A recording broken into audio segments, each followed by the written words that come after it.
In this video, I'll show you how to change the background color of your video in Filmora. So here I have a clip of a bird sitting on a stick, and I want to replace the black background with a different color.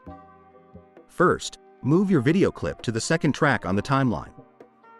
This step is important because we're going to add the background color underneath the video.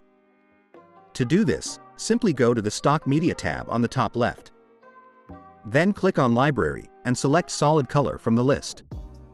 You'll see a variety of color tiles here. Pick the one you like. I'll go with a bright yellow for this example. Now just drag and drop the yellow color tile directly onto your timeline, and place it below your clip automatically. Filmora takes care of the layering on its own if the track is empty. As soon as you do that, you'll notice the black background is replaced by yellow. It's that easy. This is a great way to change the background without using green screen or complicated masking. Thanks for watching. If this tutorial helped, consider liking and subscribing.